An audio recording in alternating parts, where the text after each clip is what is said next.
welcome back to StrangeCast, Player One vs. World's Life is Strange podcast. I'm one of your co-hosts, Adnan. My other co-host, Adam, is here. Adam, here. Hello, we're almost out of 2022. Hopefully 2023 is a better time. Oh God, I'm really hoping 2023 is a better time. I really am hoping it's much better because this year sucked ass. But anyway, so we're recording the 22nd of December, so this is before Christmas, but this will be our end of year podcast for us as we close out 2023. And it'll drop probably drop on the Wednesday next week from now. So this will be our last one for the year. And if you are new here, if you've just arrived, do please subscribe, turn on notifications, leave a comment and like this video as well. It helps our channel and helps you keep up to date with our content as well. And StrangeCast is available on all podcast services. So you can check us out on Apple Podcasts, you can check us out on Spotify. Spotify is the video version. Amazon Music, we're on everything, so do stay tuned on there as well if you want to listen to the audio only versions. So we're back. We don't really have much news. We have like one piece and then a couple of main topics and just some some wild kind of like topics to actually talk about whilst we keep you entertained for the end of the year. I'm sure we'll kick things off. Yes, we should. It's a topic that I am so excited for. I can't believe we're still talking about this, Bull. Indeed, yes. As Adam has teased, it is our favourite reoccurring topic, and it is the Life is Strange Remastered Collection. So Square Enix went on their social feeds and put out a new update, which was, I can't remember the date, I'll check in a minute, but they put out saying a post which said, and I quote, "We would like to apologise for the extended delay of the patch for Life is Strange Before the Storm Remastered on PlayStation due to unique and unforeseen complications. We wanted to share that we now have a build ready for testing once testing is possible again in the first week of the new year. Once again, we apologize for the continued delay." So we are getting a patch for Life is Strange Before the Remastered on PlayStation a year after the game has come out. Oh my God, positive signs. I was spending a bit of time on the Life is Strange Reddit page and saw a lot of the comments, which included people saying you should really test your games before putting them out, which I fully agree with. I mean, like we've beaten down this topic quite a lot, and I become even more less forgiving the more I see this news as well, and it's really annoyed me, the Life is Strange Remastered Collection, because this Remastered Collection could have waited. Why was there a rush to get it out? Yeah, no, exactly. I don't know. And that's the other thing. Like, I don't know why there's so many patches on a remastered game. Like, it's not even a remake; it's a remaster. And this was just like supposed to be just plugged in. I've never seen a remaster. Well, no, that's not true. There's been a good amount of remasters that needed this many patches, but I mean, this is a bit. When are we going to get like an actual remaster of this game? It just feels like we're constantly remastering it since its release. Yeah, so I quickly double checked that as well on Facebook, and it says it's posted 5 days ago, so it'll be the 17th. This came out, this news. But as you said, you're spot on, because it's like I'm looking at the comments now on the Facebook page. Someone says the Xbox version is indefinitely fixed. The remaster as a whole is very, very glitchy. Any plans for that? Where is the fix for Xbox of the cutscenes? Are there any plans for a physical collection for this? Nice. I hope the Xbox fix is near. And Switch, someone's commented, "I'm sorry, but how is this game still getting patches? Just wow." This is comments as well on Reddit as well that I saw like a lot of people say. And I lost a lot of patience with the remastered collection, like, because I was optimistic and hopeful for it to be good. Unfortunately, it's nice as a collection to play. Like, it does look a lot nicer, like in terms of some of the enhancements that they could have done. There's also caveats with that, very similar to GTA Definitive Edition, where you had, like, if you high res certain textures, then other textures get affected by it. Then, not to mention some of the controversial changes which were made. I think there was some really questionable changes now in hindsight to think about with that, as we talked about in our other podcast episodes, which you can go and check out. And then, as you said as well, not to mention there's the ton of bugs, and I'm not even exaggerating when I say it's a ton of bugs. It is, Jesus Christ, there's so many, and across different platforms. Like, I played it on PlayStation, Adam played it on Xbox, different scenarios we got played on Switch. We were talking. Oh yeah, you did play on Switch as well. Have you found many bugs on that? Like I said, I think the Life is Strange, the first one, in my opinion, ran better on Switch than it did on Xbox. Yeah. Like I didn't really encounter any like really devastating bugs on the Switch than it did in Xbox. And then, like I said, I only played the one episode, and before the storm, I started to run out of time before recording our episode. But I don't know. I just didn't continue it because, you know, as much as I didn't encounter bugs, it still felt off for some reason. Yeah. For Before the Storm, like the original, it holds up. Like it still holds up to this day, I think, in my opinion. They really need a remaster, and I can play the original Before the Storm more than I can play the remaster, which is a sad thing to say about a remaster, you know? Yeah, the remastered name tag has become outdated now in the industry. Yeah. It's basically every publisher thinking of ways to cash incentivize off of games, because like now I won't play those games again. Like I remember when they launched, we had the issue with the Chloe Crypt outfit as well for PlayStation. We couldn't even access that at launch. You guys could on Xbox, but couldn't access it on PlayStation for some reason. Well, yeah, just you. No one else owns an Xbox. No, we have a fan that plays on Xbox, so suck it. No, we don't. That's probably that's your burner account, if anything. No, but like as I said, like if I was going back and playing Life is Strange now, I would go back and play the PS4 releases that were available at when they released them. Like I don't have any interest in playing the remastered collection, despite the fact that obviously we had that chat with Anastasia and we learned so much great kind of like insight into the development of that, especially from her acting side of like how difficult it was. But that just seems to be overshadowed by the copious amount of bugs, glitches, texture issues, some controversial changes again. Like not all, you can change things, but some of them were very dubious and questionable as well. This product just felt like a way for Square Enix to incentivize people to buy Life is Strange True Colors because it was part of the Ultimate Edition. So instead of having like a full packaged remaster collection, which would have sold well anyway, and put it out at a different time frame, it feels like it was sped along to kind of get out with that window. And then in itself, that was delayed with also all the other delays that happened to True Colors. So it just feels like it was a little bit of a car crash to its entire circumstance.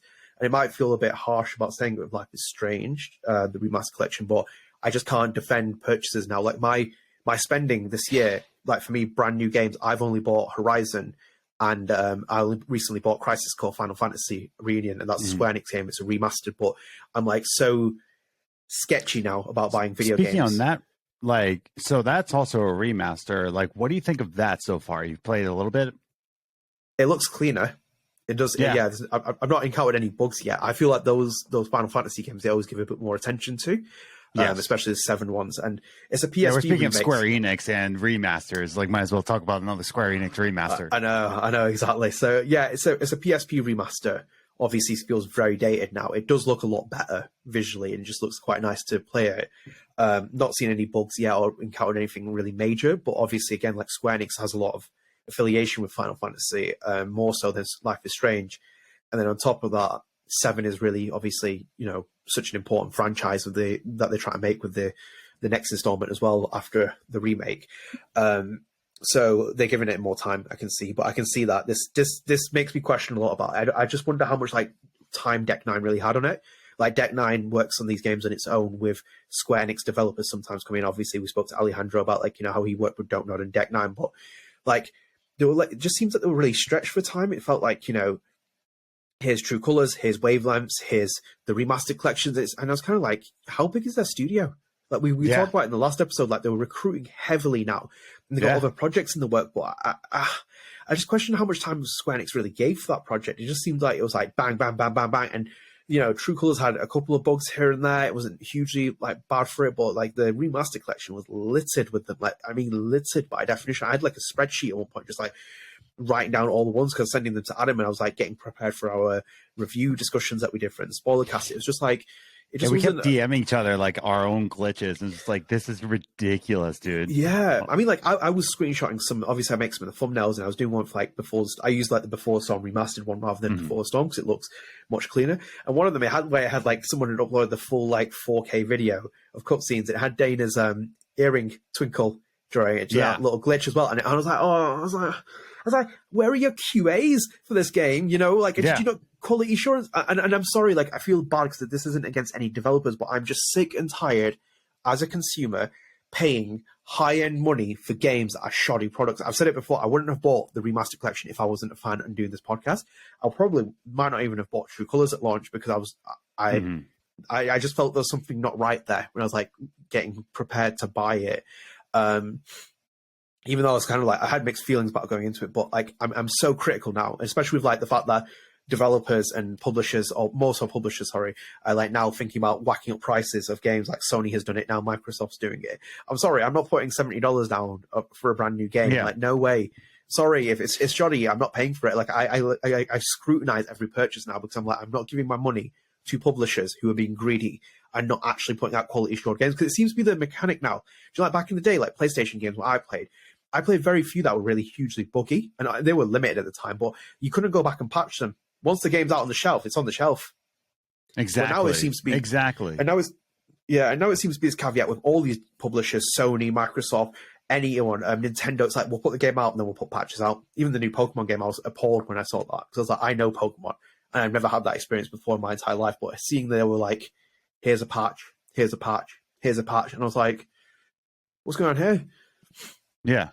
No, like, I was actually like looking at was a price of a certain game that I was going to say, dang, I didn't realize it was $60. That's ridiculous. Yeah, they're knocking them up. Well, like, so I was going to plug out a game I've been always playing since like beta, and now it's like in full release, is Session, a skate sim. And that game is pretty buggy. Some of the animations are a little bit off, even like the body builds are a little bit off, but I give it so much leeway because it's an independent studio, I believe out of Finland. I'm pretty sure it's an independent studio. This is their first game ever. And I was like, and it's only 40. And then I was looking up like, it's only 40. No, it's $60. I was like, so if you do get Session, wait for a sale. I want to support these developers because they are working hard, but $60 is a little much for Session in my personal opinion. But yeah, no, like that, I give them a lot of leeway. But this is Square Enix. This is Deck Nine. These are people that should be like in the fray of game development, and it's still coming out like this. Whereas Session, in my opinion, it flows nicely. It's fun to play with all the bugs. It's still like a great game, but holy cow, it's a lot. But pointing even more out, the number one IP in the entire world, the most money making IP, Pokemon. And then like have you seen the glitches for Scarlet and Violet? Yeah. Yeah. The most money of all IP over Disney, over Star Wars, over Hello Kitty, number one. And yet, somehow, some way, for some odd reason, they can't put out a good game. Like, they can't do it. Like, it's insane. No, it's insane to think about. Yeah. You're right, but people have accepted it, though. If you're willing to accept if you're sitting in a restaurant and you get a substandard pizza, and you sit there quietly and don't complain about it, what do you expect is going to happen? They'll keep serving the same quality of food. That's not saying that you can't, like, that's not like saying being a douche of, like, if the food is all right and then try and complain about it. If it's actually not to the standard you expect it to be, then you refuse to pay for it, or you send it back and expect a better kind of service from this. So that's the problem with, like, even... As a chef, as someone who works in a restaurant, there's definitely times where, like, people send back food, like, that is...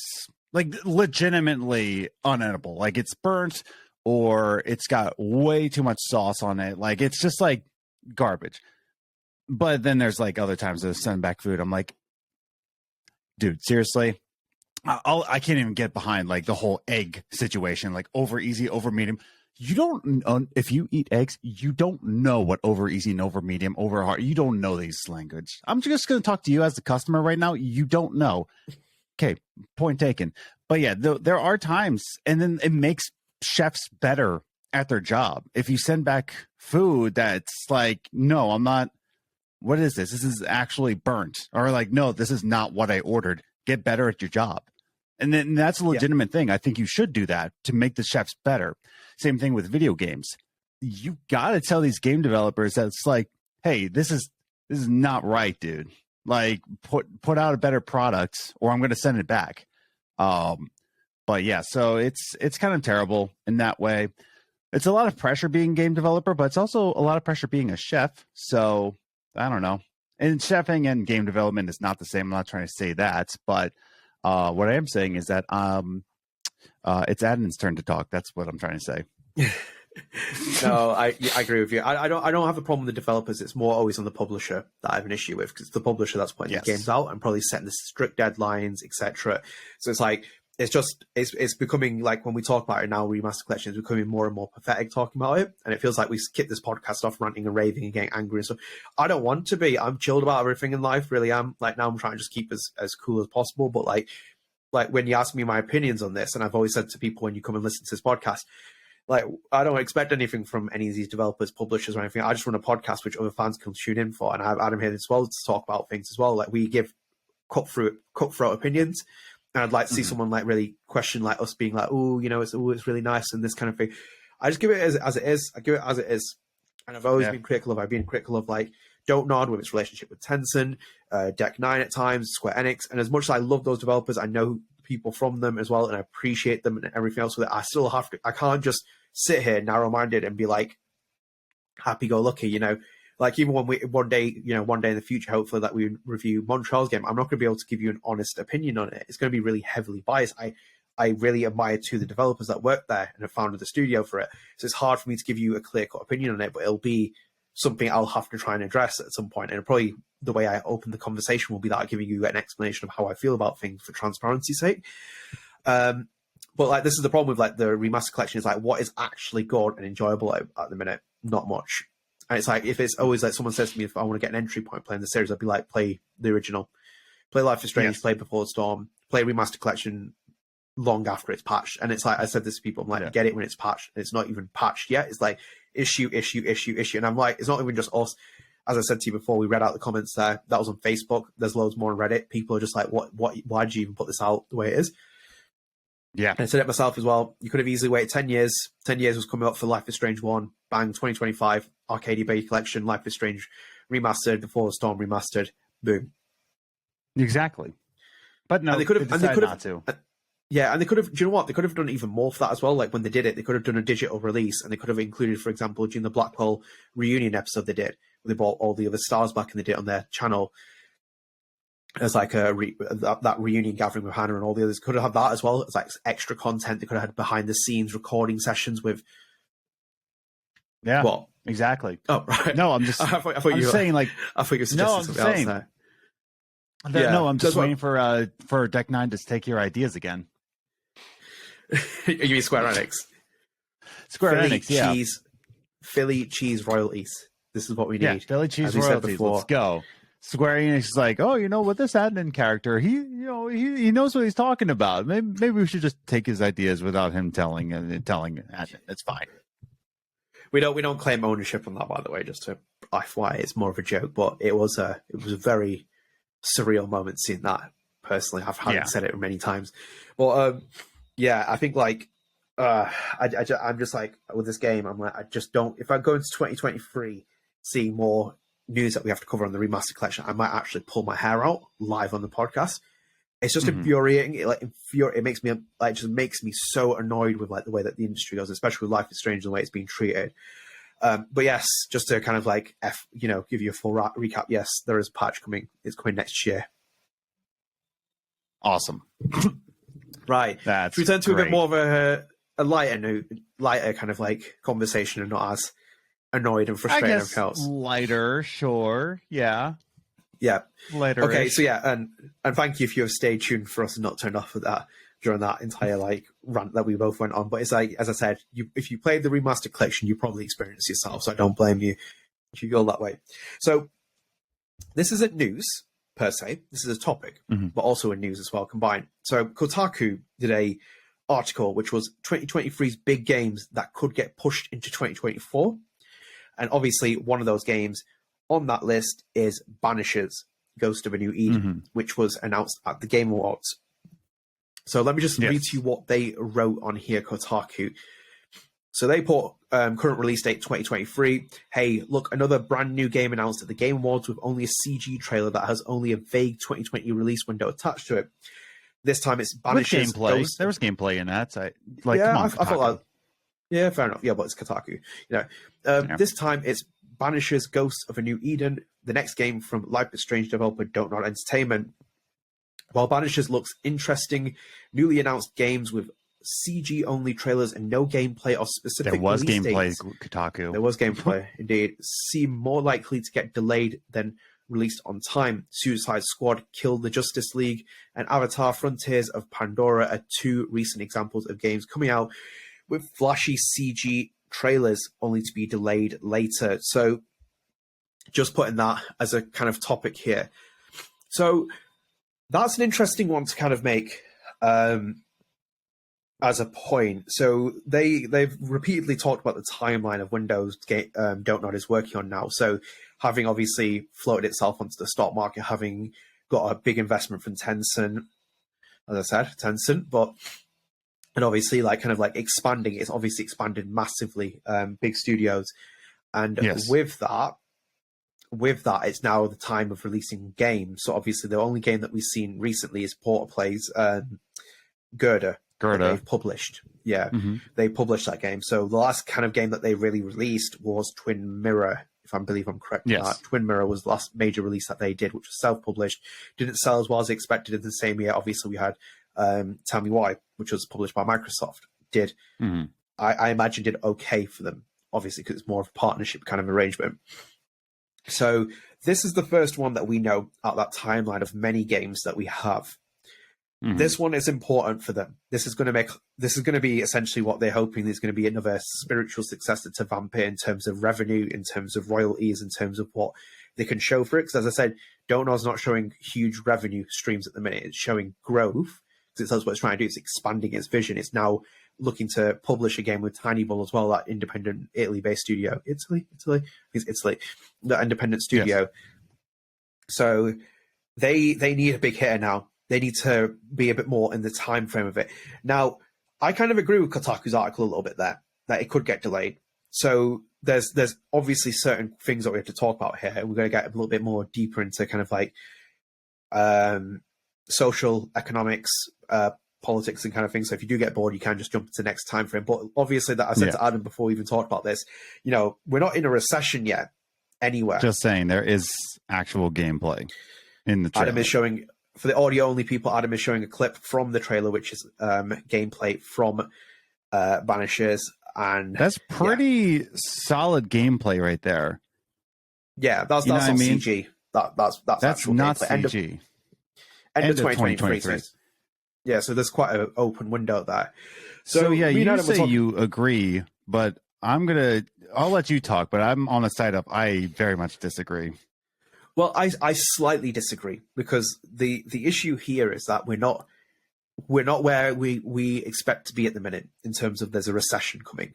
It's going to be across the entire world. I've read pieces on games industry biz where it said like people need to kind of like hold their, especially the games industry needs to hold itself like as much as it can and weather the storm, essentially. As we've seen recently, there's been big cuts to IGN, to Fanbyte owned places like, I can't remember what it's called, is it GameBite or something? I can't remember what it's called. There's been publications that have like lost staff from it. People have started to lose their jobs. People have started to lose their jobs at big tech companies like Meta and etc. So this is the only start of it. So we're not actually in a recession yet. Obviously, Adam lives in the US. He knows how expensive things are getting. I live in the UK. I know how things are getting expensive and kind of out of control. So it's like, we're not in that period yet when the R word hits. When the R word hits recession, then it becomes serious.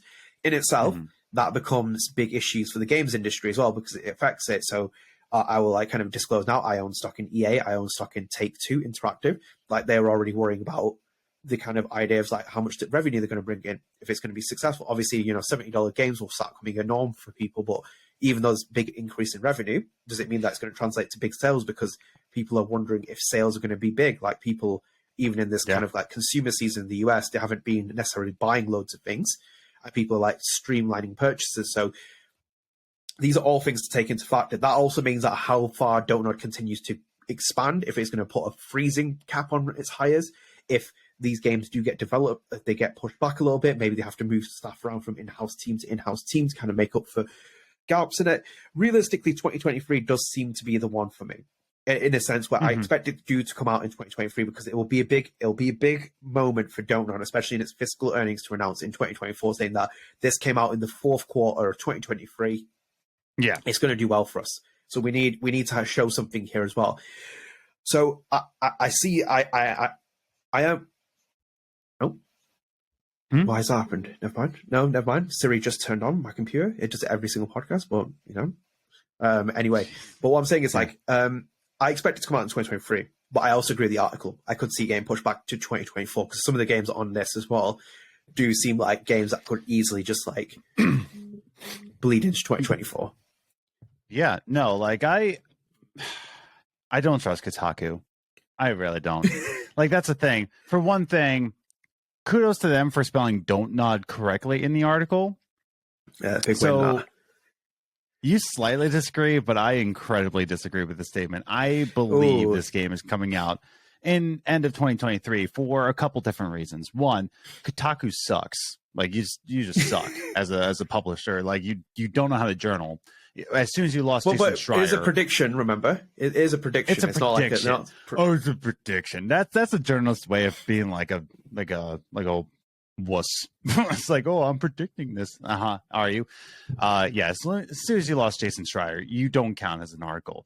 Number two, it said that like, oh, Life is Strange. I'm like, can we just say Vampire? Like, these are the developers for Vampire. Like, why'd you have to say Life is Strange? Like, I know we're a Life is Strange podcast, but this is from Don't Nod, Focus. This is the Vampire. So get your thoughts straight. It's the Vampire developers. Let's do that. And secondly, there was gameplay at the end. There was some serious gameplay at the end. So this isn't like they're in a rough build or anything like that. There is something built in this game that looks good. Like, there's actual gameplay. It's not just CG. They had something to show. And it's at the end of 2023. It could be December, so they have another year to like work out all the kinks and all that, but they had a build, and Don't Nod is on a tight schedule. Like you said, they need this game. For their kind of rebrand thing, they're putting a lot of money and a lot of time behind the Vampire developers and this game. So I strongly disagree with the statement. This game is coming out in December of 2023. I agree with two of the points that you made there, which is that, yeah, I don't like Kotaku that much, especially with Jason Schreier leaving as well. They used Life is Strange developer there because it's more probably SEO friendly, and also they're more commonly known for Life is Strange than Vampire. So I said Life is Strange and Vampire, but they don't even recognize Vampire. They could have done. They maybe probably just couldn't be bothered putting another game in there. But like, and then 3, I do think it could potentially get delayed. I just think that with how loose the wording was, obviously late 2023. If something comes out in December, are they really going to put it out in that time frame? You know, I mean, imagine if Callisto Protocol. Callisto Protocol came out December 2nd. Oh, what's that?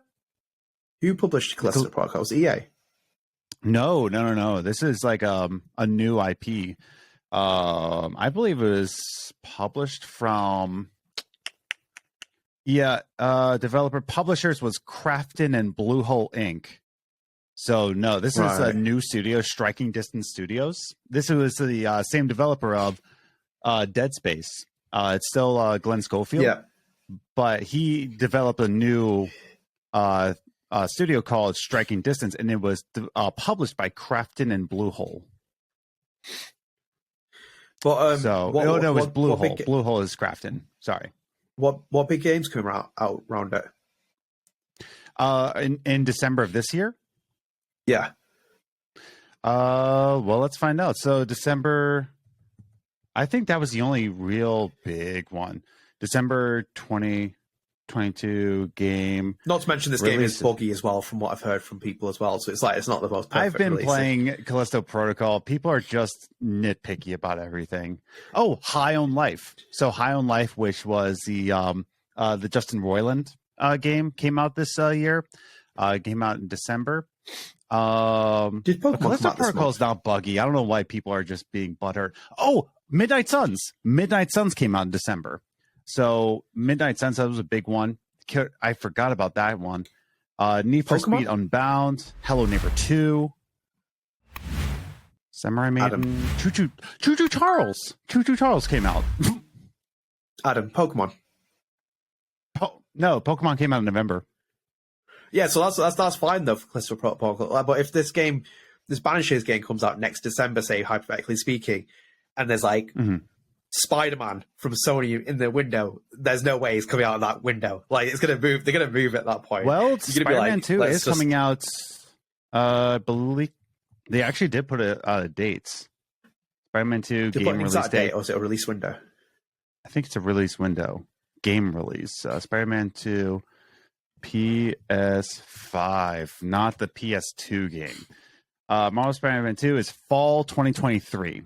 So fall 2023, exactly. The end of So it could be a chance, but I still think that Don't Nod is still they're going to go after it. I think they are. I really do. I think I'm putting up put it in stone. It's coming out December 2023. Yeah, I'm like 80-20 leading to the fact that it will get released in 2023. I just think there are going to be caveats like next year when the recession hits and like economic downturn happens, etc. It's going to affect studios. It's going to probably affect Don't Nod as well. They as a studio have to factor in these kind of things, and it will change probably their time schedule on certain things. So I think like there's something to take into consideration. With this topic, should we go into our other main topic then? Yes, I'm starting. Hold on a second. Let me just see if there's other big releases. I'm just like thinking 2023 in games. October, December. Okay, so it's just Mina the Hollower and Unscheduled is just kind of like Hogwarts Legacy. I forgot. Oh boy, he's getting delayed. Yeah. Oh yeah. What isn't known is Alan Wake 2. Alan Wake 2. Yikes. Yeah, Final Fantasy VII Part 2's come out next year as well, apparently, but that could get delayed again. These games I could see a lot of these games. Expanse. Yeah, Miles. Yeah, I could see a lot of these games getting pushed back. Mm-hmm. Yeah. A lot of them could push back quite easily. Yeah. But, we'll see. I'm still in the on the side of like it's going to come out regardless, I think, in my opinion. But we'll see. Yes, we will see. So let's jump into the next topic then, because we can kind of wrap on that, which is our 2023 predictions for Deck 9, Don't Nod, and Square Enix, and specifically Life is Strange for Square Enix. Can I start with one prediction? Yeah, go for it. For Don't Nod, I predict that Banishers will come out in 2023. Well, that's a big prediction, isn't it? I think obviously the likelihood is that will come out. It's the big game that for them in that window. Remember, there's like those many teasers that we've got from them so far. We only know that Banishers is one of the games that has been confirmed. Mm-hmm. Now, my big prediction is whether we see Montreal's game next year at some point. Not released, but whether we see it or announced. Now, I could see it being announced next year, late next year at the Game Awards or something, with an announcement. Yeah. Like, that would make sense for me. And then also with like a 2024 release window or something. So that would be my kind of goal with it. That's good. That can't be that. I would be very surprised if that tries to get released in the same year as Banishers. That wouldn't make sense to me. Mm-hmm. So either that gets revealed or another one of the hidden projects gets revealed from Don't Nod. I don't know which one. I obviously don't know any of the ones that are in development yet.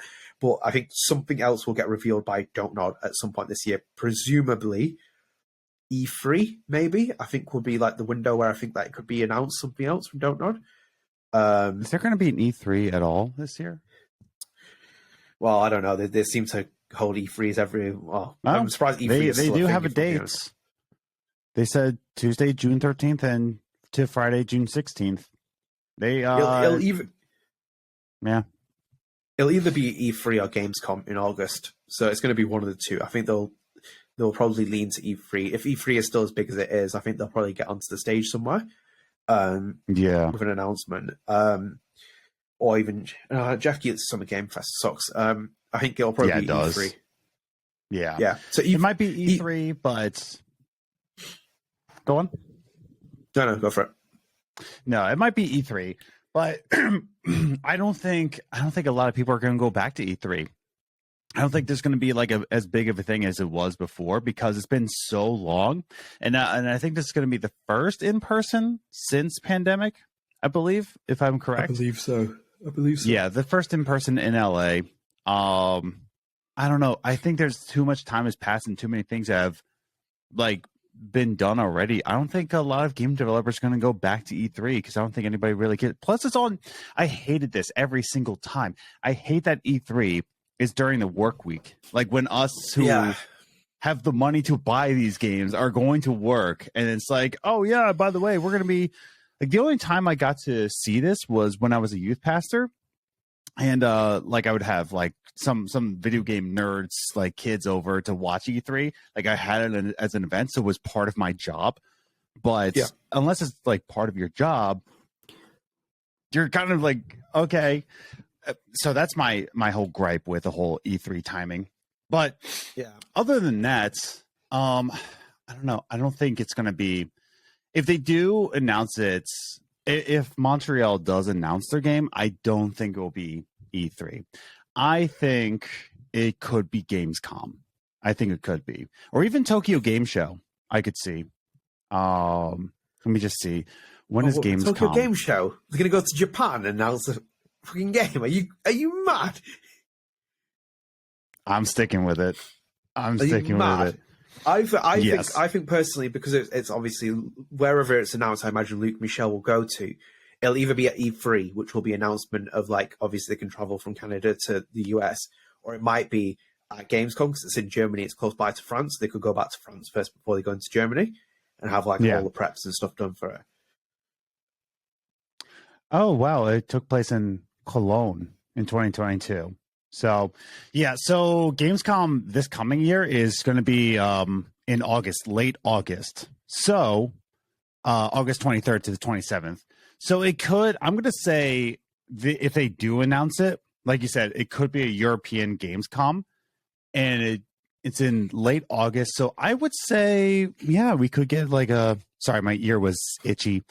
We could say, I would say like a teaser trailer again. So like that videotape thing, I think to that extent, I don't think we're going to see Luke or Michelle. I don't think we'll see them, but I think they're going to make the rounds in 2024. I think they're going to do like a little press junket, like Luke and Michelle, with special guest Raul. But I think that because it is Luke and Michelle, my prediction is that in 2024, Don't Nod, which is putting a lot of pressure behind them. I'm going to guess, Luke, if you're watching this, are you okay? Like, is there a lot of pressure on your shoulders? Do you need a massage? I can't give you a massage because I'm on a different time zone than you. So is Adnan. But I would say there's putting a lot of pressure behind them. And I'm going to say Don't Nod is going to say, hey, you're going to go on a press junket and you're going to be like presenting your game with your faces. That's my prediction. But the teaser trailer is going to come out Gamescom and Tokyo Game Show. But if it's a teaser trailer, announce the game. They can't fish around too much now. Like I think there'll be a title. Be a title. Yeah, for sure. There'll be an announcement of the next thing from Montreal will be an announcement of the game. Whatever that means, whether it's a release date, what platforms it's on, what the name of the game is, that's a different story. Now, the problem is if it comes out next year, they could still be quite far behind in development. They could still be waiting to do things. They could be further ahead than I expect them to be. I don't know yet. So it's either that or it's going to be one of the other games that are in iteration, which we've seen as well. So obviously we've got our reveal of Banishers. We know which one that is, but there's other games there. So I think that my prediction for Don't Nod is that there'll be a game released from them, obviously, which hopefully is Banishers, but they'll also reveal what one of the next games is. These are games, as Oscar Gilbert said, that's meant to be coming out until 2025, so we've not got the biggest window in the world. So it's like we're probably going to see at least one major release this year, maybe an announcement for another one, potentially even a release of another one this year. It could make sense if there's two released this year. And obviously, we know that Don't Know's working with Tiny Bull for a publishing arm. I think they'll probably announce another publishing deal with someone, I think. But again, like this, like my predictions at this point have to sit on where we're currently at, social, economic, and everything else with it. Because as I said, when the R word hits the recession, it will affect the industry heavily, and it will affect Don't Know as well. Don't Know might have to scale back some of these productions, be like, we need to move it back to this point. There could be points where in-house studios kind of have to move developers to try and kind of fix in the patches. It will have a knock-on effect. It'll have a massive knock-on effect on especially the games industry. It's happened time and time again.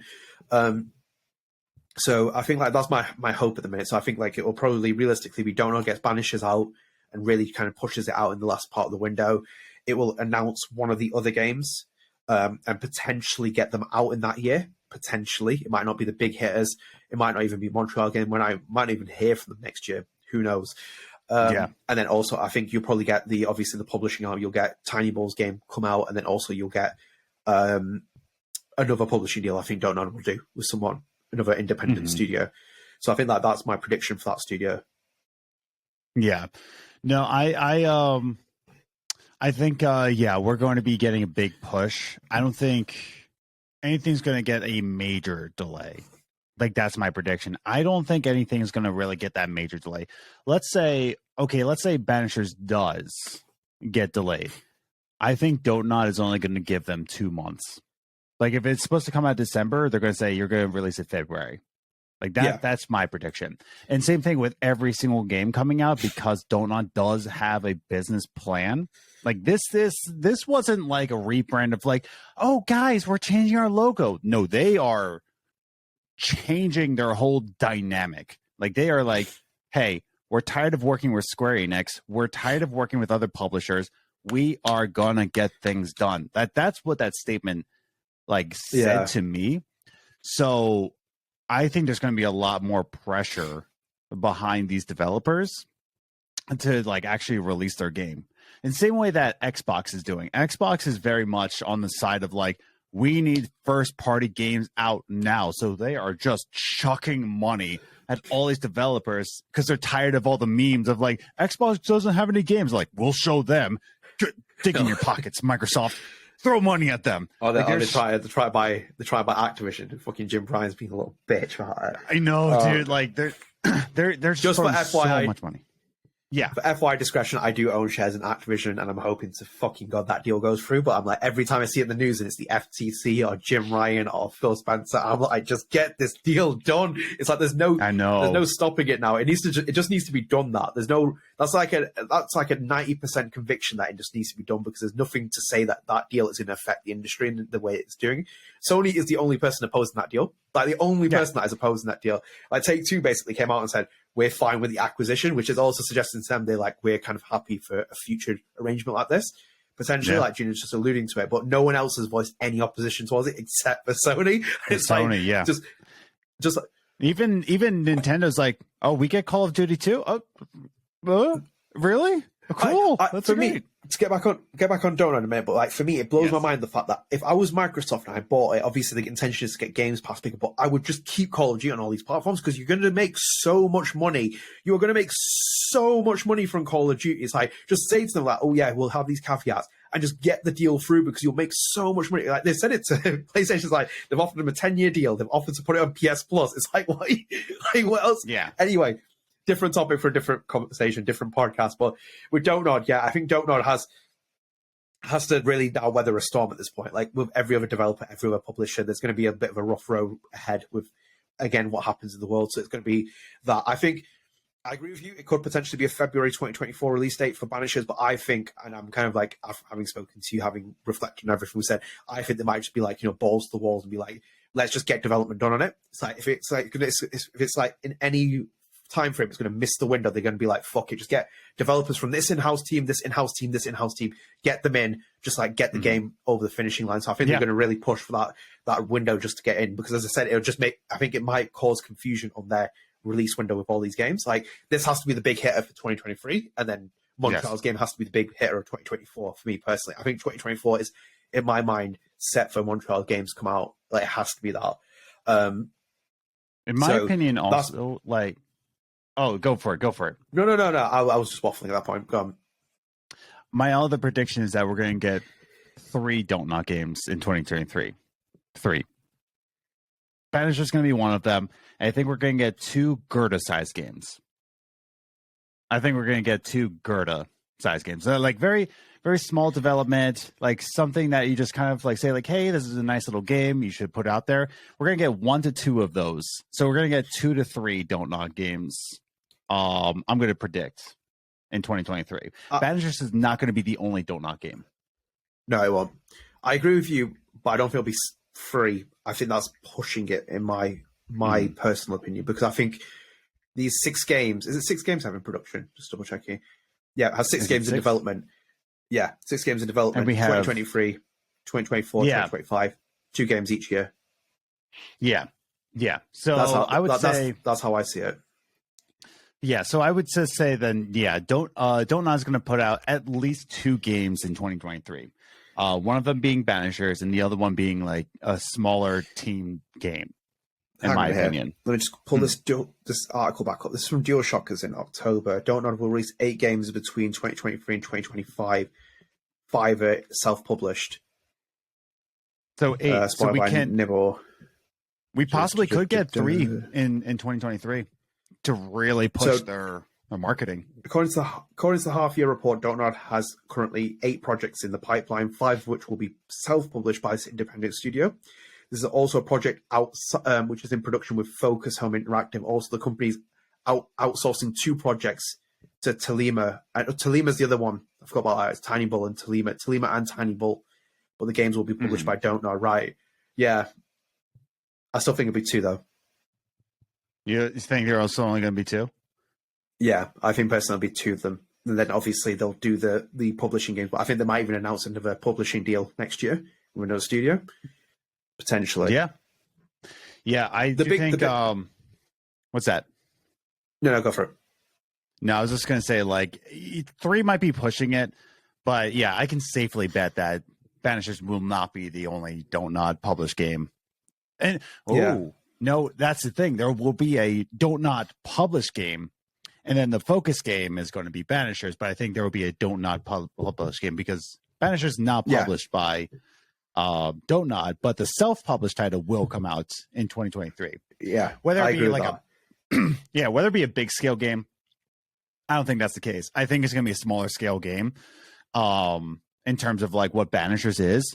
But I do think that there will be at least 2 this year. Banishers. I'm just reading here. It says here, like, so looking at the financial data provided by Don't Know, the company's net income in the first half of 2022 has significantly increased compared to the same period last year, which is also a good sign of improvement for the company's growth in the global market.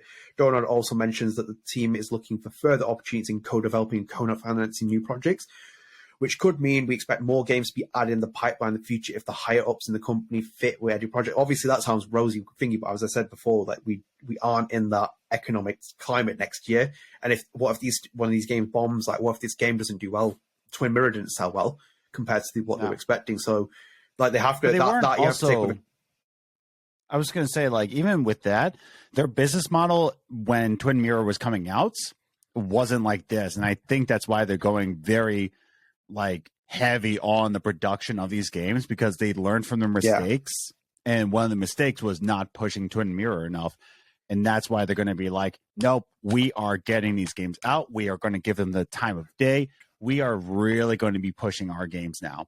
But I think Twin Mirror, I think, was the straw that like struck the camel's back, essentially. To say like, okay, we made a mistake here, and then Tell Me Why came out. And Xbox actually published that, so they might have learned lessons from that. They actually just actually pushed Tell Me Why. So like they could have learned from the. What's that? No, sorry. It's interject that as well. Don't Nod hasn't released a game since 2020. Twin Mirror was the that's the last thing. game they released. But that's what I mean, though, is that like they haven't published it, and then they saw Xbox actually pushing. Like, tell me why. I think they've learned from their mistakes and they've learned from others. So I do think that, while they didn't sell well, and tell me why, or I mean, Twin Mirror, I think they've learned, and I think that they're going to actually boost numbers on Banishers, in my opinion.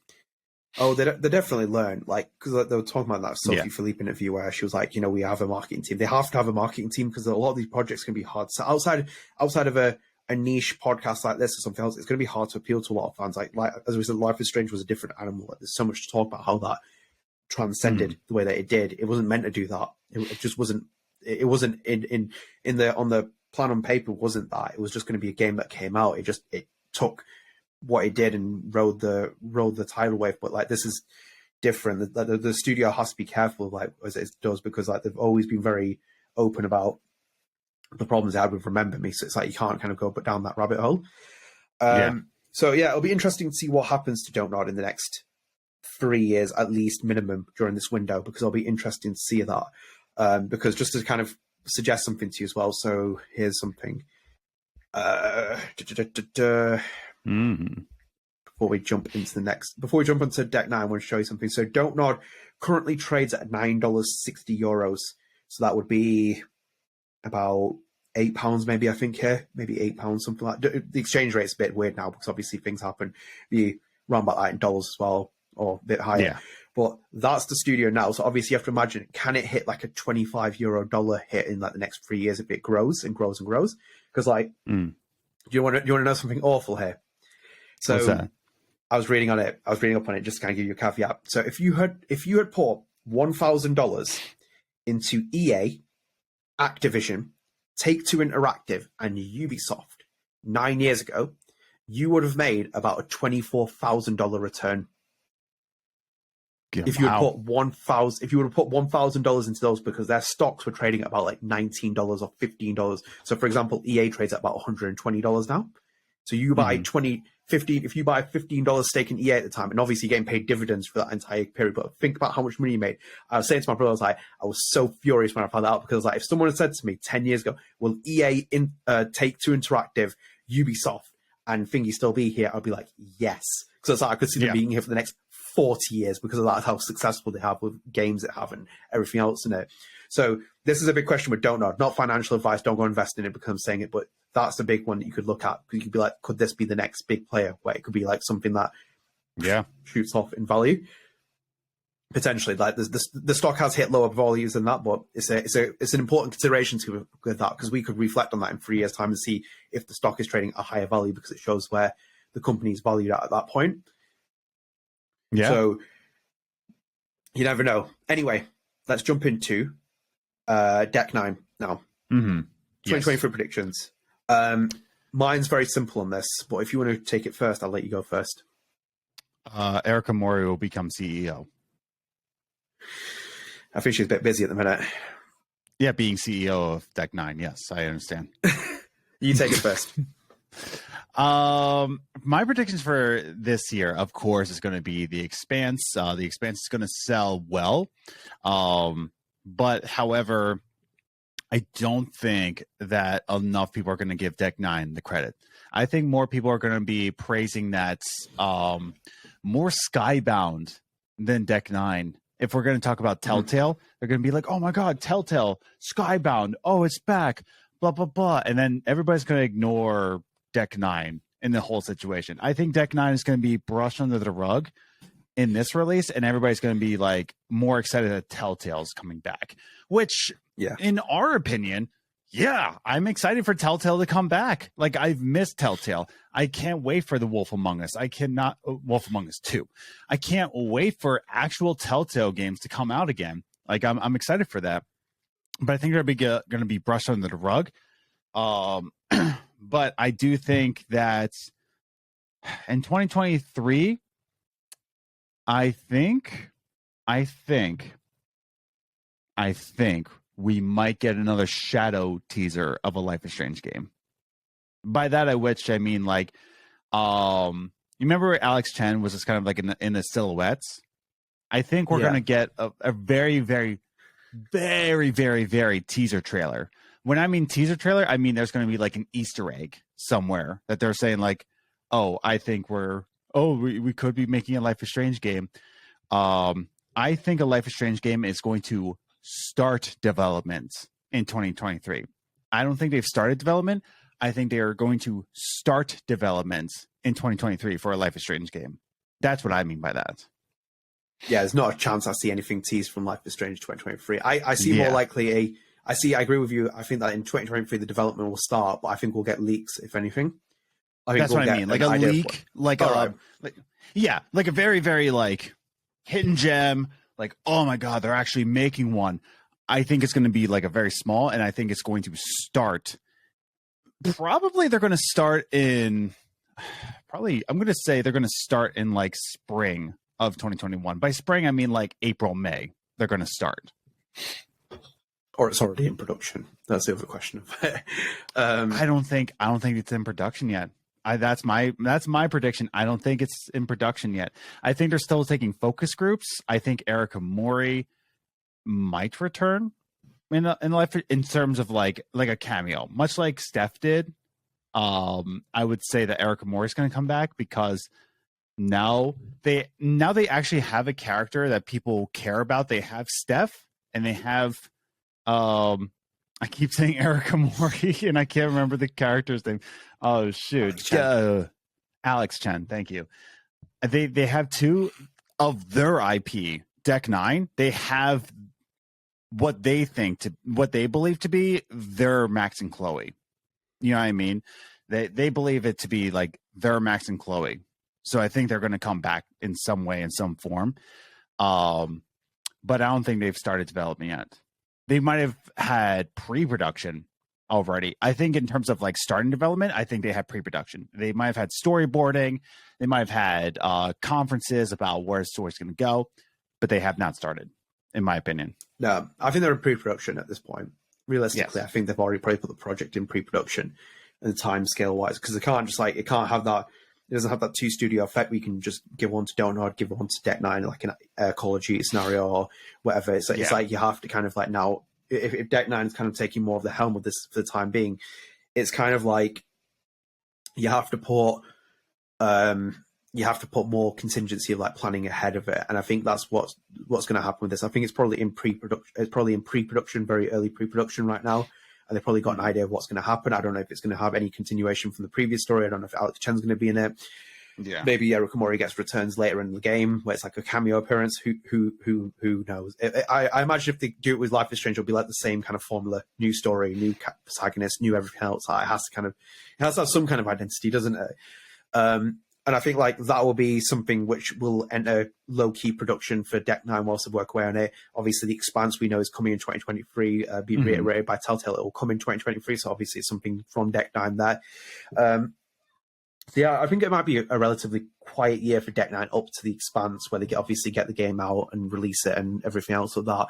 As you said, I think a lot of it's being overshadowed with Telltale coming back, so I think it's going to have a lot more of an anchor on Telltale, despite Deck 9 having a lot of influence on the project and working on it. Obviously, Stephen Frost is directing the game. I'm very excited to see what he does with it.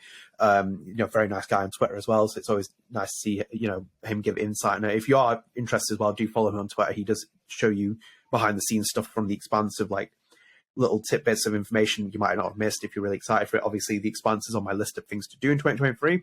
Sit down and watch it all so we can prepare ahead for that. But yeah, I think it's going to be relatively, compared to Don't Know, I think it's being a relatively quiet year for Deck 9. I think it's going to be, obviously, The Expanse comes out, a lot of marketing around that, a lot of development around it, etc. They'll keep recruiting, as we've talked about in the last 2 episodes. Like there's a big recruitment drive, so they'll get a lot of people in. I think that's obviously one of those projects will be for Life is Strange. If it is a Life is Strange game, I think it'll be related to that. And then I think they'll obviously keep production going ahead with that unannounced Life is Strange game, if it is that. And maybe they might be working on a third project. Who knows? They could be working on one. So I think like relatively compared to Don't Nod, they'll be a bit quieter in certain respects. Yeah. No, I think, in terms of the 3 that we're talking about, Deck 9 is going to be the most quiet, I should say, in 2023. Like we're not going to really hear, we're not going to hear a lot from them But I think, excuse me, good God. But I think it's going to pay off in dividends in 2024, is my opinion. Yeah, hopefully, fingers crossed. I do like Deck 9 as well. As I said to you before, like my frustrations earlier on, I don't direct them at Deck 9 for the remaster collection. It is definitely for Square Enix. And speaking of Square Enix, we are on them now. So, Life is Strange. On them, I will kick things off here. Obviously, we know Steph's story is coming. So that is the first piece of information we've got from Life is Strange. I think it's going to have, again, happen the same as it has, where it's going to be a really quiet year for Life is Strange. It's going to do the exact same period we had between Life is Strange 2 and True Colors. I think we're probably going to get the Steph story novel, which will come out as its time. I think, this is a wild prediction, I think we could get a comic series that comes out where it may be around Alex Chen. So it's not the Vicelli comic series. It's not the one with Max and Chloe. I mean, they could try and do it with Alex Chen and try and have some kind of content in there. Maybe not if they need Steph's story. But I think relatively we won't see much from Life is Strange next year, which is obviously already putting frustration on me of how much we're going to cover in this podcast. It's annoying when that happens. It's like when it was coming out, I think we took a hiatus when Life is Strange True Colors was coming out. We had missed so many months, and then we came back, and it's like now we're scattering for different pieces of news. But I think relatively, obviously, having had Life is Strange True Colors come out last year in 2021, I think we're still a bit further away from seeing a Life is Strange game, if I'm honest, or even seeing any information or extra content, any remastered collection. We could see Life is Strange 2 remastered next year to fill that gap, but there's probably more wishful thinking than that, if anything. Yeah, no, I think this is gonna mostly become a Don't Nod podcast than anything else in this next year. But yeah, Square Enix, I think, is going to be pretty silent with Life is Strange. I don't think they're going to say much. 2023 is going to feel like Life is Strange is going to be like a dead franchise. In my opinion, I think it's going to feel. It's not going to be a dead franchise. I think 2023 is going to be so silent that's going to feel like a dead project, like it's dead in the water. I'll even say a bold prediction is that maybe Square Enix doesn't want Life is Strange anymore. I think they want to sell it off. They want to sell it off. We talked about it a couple episodes ago. They said that they wanted to keep Western games. They're doing that entire story about them they have to appeal to Western markets now. Their shareholders, the meetings. They'll keep Life is Strange. They won't get rid of it. No, they won't get rid of it, but they won't get rid of it, but I don't think they necessarily are happy that they have it, if that makes any sense. It's because they don't have the same twinkle with it anymore. That's why. It's going to lose. It's going to do. It did well, True Colors in sales terms, but that also you have to factor in the upscale of development that came with it. So it's a different kind of thing. It's not like the same niche indie style game that came out from Don't Nod. It's a massive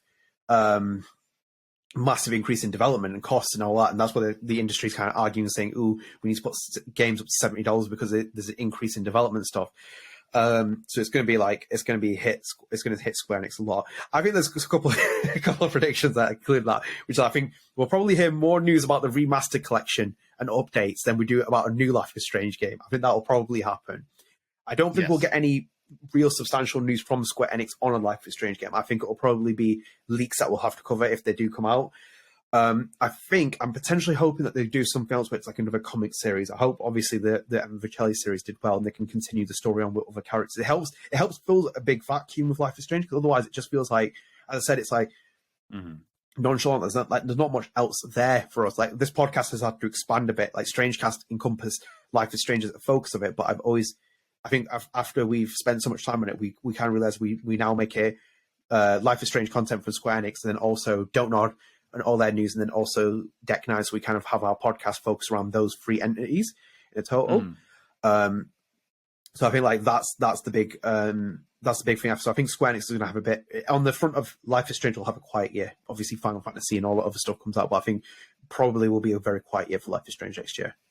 Yeah, I do think so. I think they're going to be more focused on Final Fantasy as always than they will be on Life is Strange. I do think they're going to be putting out like more Marvel games, probably.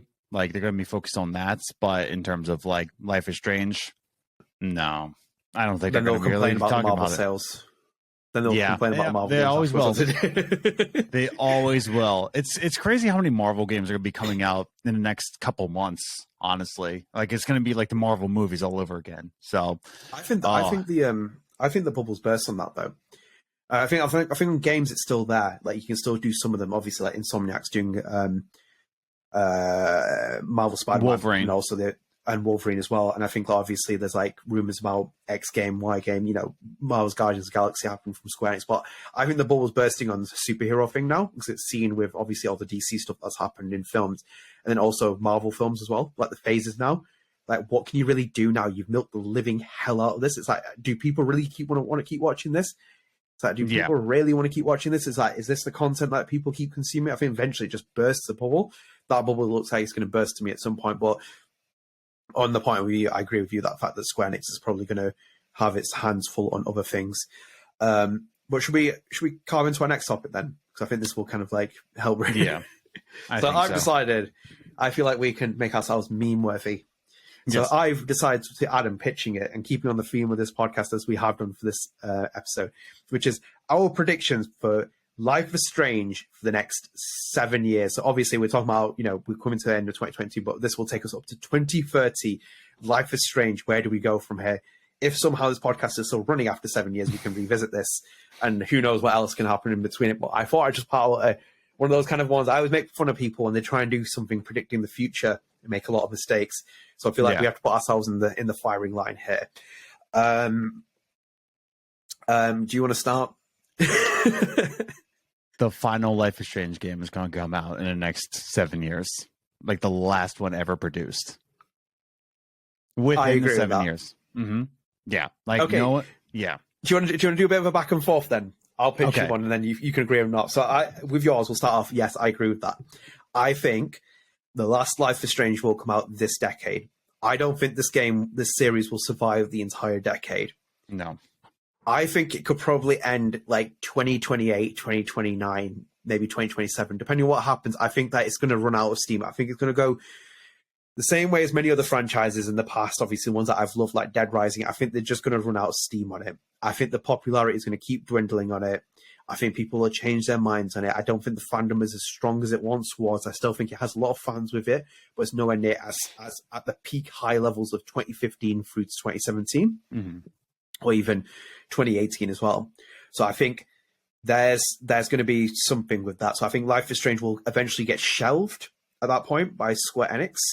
And to kind of, do you have anything else before I flip this on you? You're pretty bold in saying that. I'm going to say 2025, 2026. Really? I think so. Jesus. I think it's already running out of steam. I think it's already kind of like, with the original creators kind of going their separate ways, I think with the hinting of just like, oh yeah, we like Life is Strange, with how True Colors was handled in a way of just being like a Force Awakens kind of thing, of just repeating the same story over and over again. I think without any side games, because I could say, hey, it's a story game and they can't really go far with it. But Kingdom Hearts did, another Square Enix title. Kingdom Hearts went behind it, but there was a lot of side games to keep that momentum going. It wasn't just one. Like there was one and then like 3 other games before 2 came out. You know, there's all these different side games. There's not enough Life is Strange side games for the momentum to keep going. And if they're just going to rehash the same story over and over again, 2026. If they continue this route, I think 2026 is going to be the final Life is Strange game. See, I would agree with that. My 2029 part is also factoring in other things which will make it run up to that, because like Square Enix isn't necessarily reliant on Life is Strange. It's just an IP where it can make funding happen from other things. Obviously, the big question at that point is Square Enix still a thing in 2030? And how much influence does it have? Like, you know, Japanese publishers have had to constantly adapt and change with like times. Like the Japanese sales aren't necessarily as strong as they were 20 years ago necessarily in certain franchises. They've had to appeal to it, as we talked about on the podcast before with that, as I said, that shareholders meeting the head with Square Enix saying that they needed the Western IPs to kind of appeal to new markets. They can't just rely on Japan anymore. It's just not feasible. With But yeah, it's an interesting hypothesis to put that at 2026. I could possibly see that happening. Because like a lot of the originals, like again, the original 3, Alejandro's gone. They're not really relying on Max and Chloe anymore. So it's just kind of like, I don't see it lasting. I'll flip this to the review. In the next 7 years, Don't Nod will return to the franchise. Okay. I can see that. I can see that happening. Don't Nod coming back. That's what's going to really bring it back and go into 2029. But like I said, they're not doing enough right now for it to be like lasting. If it still stays in the hands of Deck 9, and if there's no side games. By side games I mean like Before the Storm. Like a little side project. Yeah. If it stays in the hands of Deck 9 with 0 side projects, Donut is not interested. 2026 is going to be the last one. You say Deck 9's still here in this decade. That's the thing. If it stays in that hand, if it goes to another hand, especially then it's going to be done. You know what I mean? Like if it just keeps changing hands over and over and over again, it's going to lose its identity.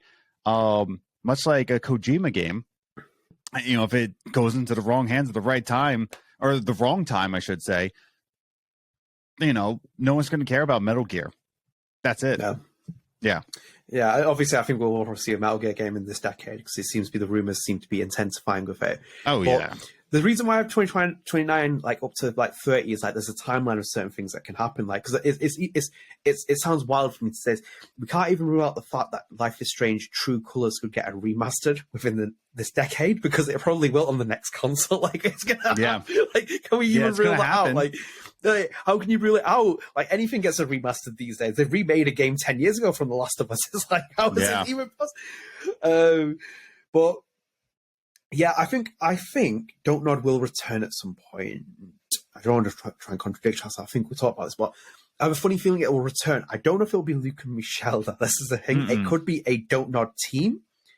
So it could just obviously have the authority of Don't Nod. Because I could see Don't Nod returning in some kind of capacity. They didn't rule it out. Obviously, we had that we talked about that Oscar Gilbert interview. It's like, well, we've got the contracts and we weren't like, you know, we didn't agree about everything, the way they handled things. But it's like, I think there's room there for them two to work together again at some point.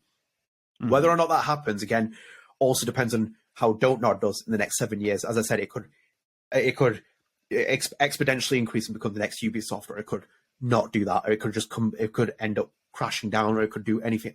As I said, projecting the next 7 years is as difficult as it is for anything. So I think I have a funny feeling that Don't Nod could return. But it's a big ask about what happens, where the studios are at, what kind of like where the franchise is sitting at in between things. So to put that on top of it, I'll pitch you another question. Yeah. This could really contradict what we said before. Max and Chloe will return to a Life is Strange game before the end of the decade. Disagree. Hard disagree. I don't think they're going to return at all. Definitely not. My argument for that is it's not necessarily it's a new game. It could be a remake of Life is Strange 1. Oh. Do you know when I said to you that timeline of 2029 is mapped out for me? This is what I mean. I could see it as Life is Strange 1 remake will be the final straw for them, where it's like, this franchise is on its way out. Fuck it. Let's tap into nostalgia. Let's remake the first game. Okay. It's got everything that we need now. Let's just make the game again. That's true. Oh, I can't disagree with that. I can't disagree. Not a remaster, but a remake. Right. I've told people this time and time again, because obviously like, I do it as a kind of thing that people who love that game, and I obviously adore that game. Nothing is sacred in this industry. Nothing is. And as you've seen, remake mania is now the same as remastered mania. So I could see a first Life is Strange being remade 5 years from now. Easily could see it being remade. Whether it's with Don't Nod or not, I think it could happen. And that's why it's like, for me, like that's the frightening scenario where you think this far ahead. Because I don't think the franchise will survive the end of this decade from 2020 all the way to 2030. But that is the kind of like the one that the straw that breaks the camel's back. You basically are, we're right, we just need to make something here. Let's just try and milk it at this point. Like Yes. they might even do it before that. I'm even bold enough to say they could even do it at the 10th anniversary. Who's to say that they don't even try in something as audacious as that? In itself, the time frame's too small now for them to attempt it. But there's nothing to rule out the fact that they even have that as an idea to do it in the 10-year remake of the game. It could possibly even happen with that. But Yeah. my pitch is that I was like, do you think they can see Max and Chloe? And not even necessarily in that, it could be even an all new game. Because they could basically get to the end of the decade and be like, shit, we're out of ideas now. The franchise is really struggling. Should we just make a new Max and Chloe game? Yeah. Yeah. I can't disagree with that entirely, but I don't think it's very, very likely either. I think if my prediction's right that they're going to be making the last 2026, I don't think they're going to waste money on the remake. I think that's just going to be money wasted in their opinion for stockholders. You know what I mean? See, I think they could make a small scale remake with it because we're not going to make like an open world arcade and explore. They could make it like true, for what we see so far, like True Colors-esque, where it's like built in like certain areas and towns, upscale production, mocap with the actors. We keep the story pretty much in whole. You might want to nift it around a bit, but this is where like Square Enix can basically just be sacrilegious on every rule that's written in the books. At this point, it's not a remaster. You could just basically do a lot of things with it.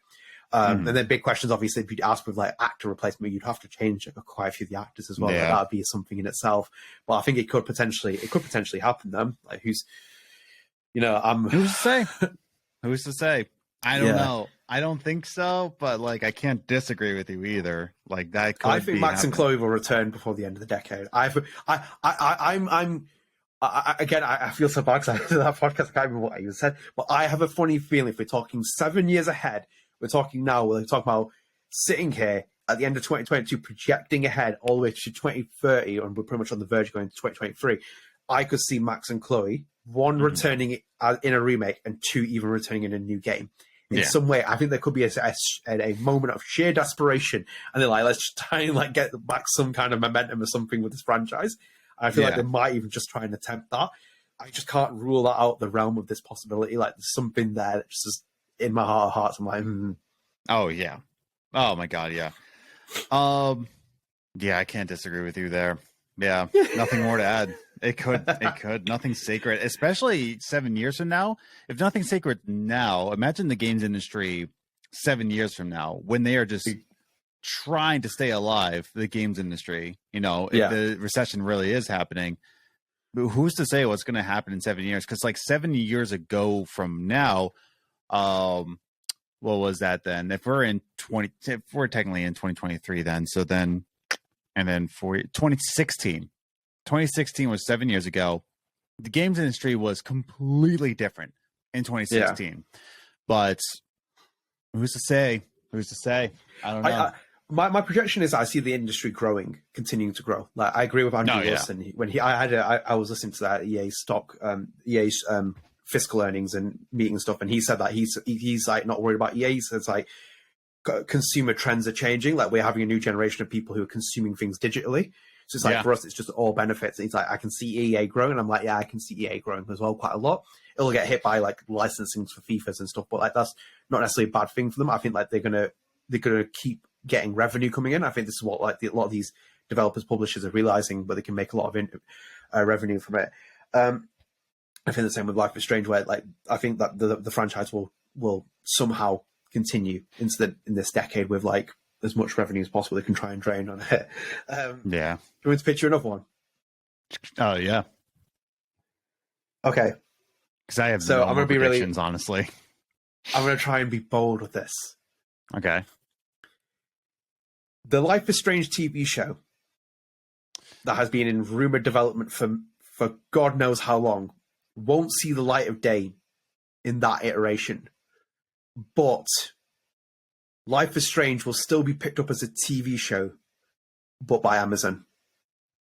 Oh yeah, definitely. That's definitely like going to be absolutely true. Well, who ordered the God of War series again? Was it Amazon? Was it Amazon? No. It was somebody else. Amazon. No, it just came out, and I was like, "That's not." It wasn't Amazon. Was it Amazon? I guess I thought it was somebody else. Oh yeah, look at that. Amazon confirms of God of War TV show. I thought Exactly. someone else picked it up, and I was shocked. Now, I say that because think about what Amazon has been doing recently. So, Ring of Power from Lord of the Rings, God of War. They've announced that massive deal with Warhammer Fallout. for Games Workshop. Yeah, Fallout. I think they could try and punt it with Amazon. I think Amazon might take a small gamble on it, and it could potentially be pitched from Square Enix. Again, I don't know how much. Again, the series continues to keep going back and forth. Life is Strange, but I don't think we've seen the end of that TV show. I just don't think that TV show that was originally pitched, obviously, which has gone through God knows how many changes, and I've like followed it in between things and talked about it, but I don't know if that will see the light of day. But I could see potentially Amazon picking up. I don't think Netflix will even go anywhere near it because it's too niche. But I think Amazon could take a punt on it with Square Enix in a collaboration in some kind of form. Yeah, potentially. No, that's more of the wild. When I say that Life is Strange will die out by 2026, if there's no side games, TV show included, in those side games, side projects, if there's no outside, like to get other people into it. Like a novel, sure, but like a TV show, like I wouldn't say a movie, a Life is Strange movie. I don't think that would work at all. It has to be a TV show, something to get other fans into the franchise again. Otherwise, it's going to die in 2026. And I think if Amazon takes it, I don't think that's going to get enough fans in my opinion. I don't think Amazon has enough of viewers to really get other people in.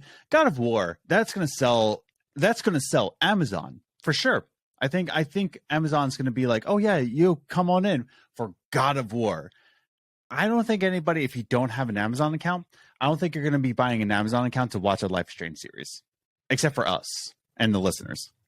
To play a counter argument here, I didn't say when it would come out from Amazon because I have a funny feeling Amazon is going to try and fight Netflix on the streaming wars front. I think they're going to make a massive push with Prime Video and try and make it a massive streaming platform. So obviously God of War, the Warhammer stuff, Ring of Power, I think they try and grow it in some kind of entity. And with that, eventually you'll get to the point where Netflix has as well, where it has like 200 million plus subscribers and they commission like really random TV shows. I mean, that's when Life is Strange will be a potential option for them where it's like, yeah, fuck it, we have enough money here. We'll just put it into a side project and we'll just do it. Yeah, potentially. Definitely. I do think that there is a good possibility on that. Yeah. Okay. By the end of this decade, oh my God, he has so many predictions. By the end of this decade, Deck 9 will leave Life is Strange. Yeah. That's for sure. That's for damn sure. Do you think they'll leave by 2026? Well, if my prediction's right of like the last, like, yes, I do think that. It's like, I do think by 2026. I think they'll leave by 2026. Yeah. Do you think they'll leave in the next 2 years? Next 2 years, if they make the last Life is Strange game, let's say they're going in early development. Let's say my prediction's right. They're going in early. They're going to start production in 2023. Yeah.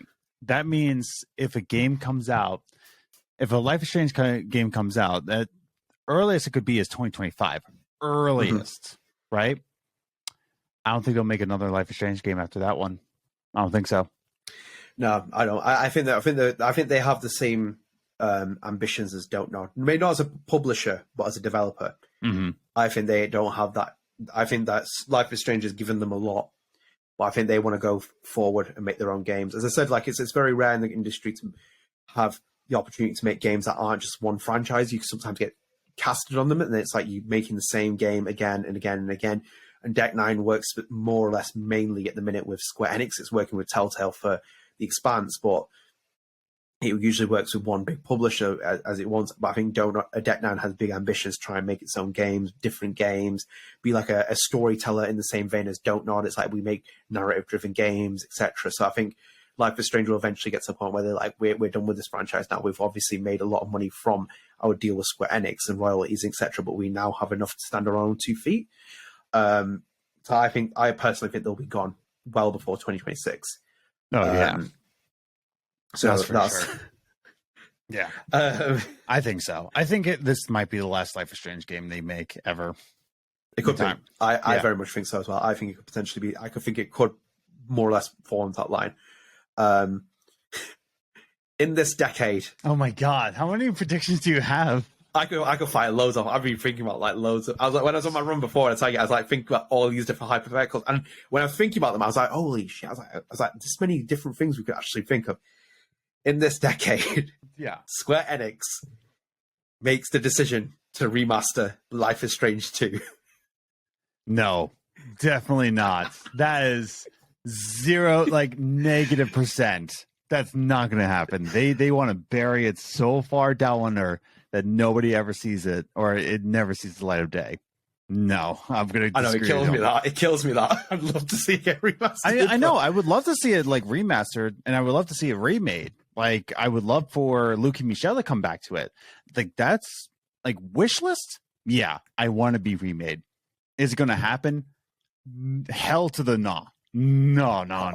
Like no, it's not going to happen ever. No, it's a tough one. That it's like I have to agree with you and say no, even though I'd love to see a remaster of Life is Strange 2, but they just don't acknowledge it. They hate it. So they're not going to come back to it. You don't do this podcast to talk to it. I could just tell how much they hate that game. They just do not like it. They do not want it because it was too real. It was too brash. It was too on the nose. Not on the nose. It was just like very much like, hey, here's how things are. Do you like it or not? And they're like, we don't like it. Well, okay. And they just like said, like, we'll be on our merry way and we're going to go to Montreal.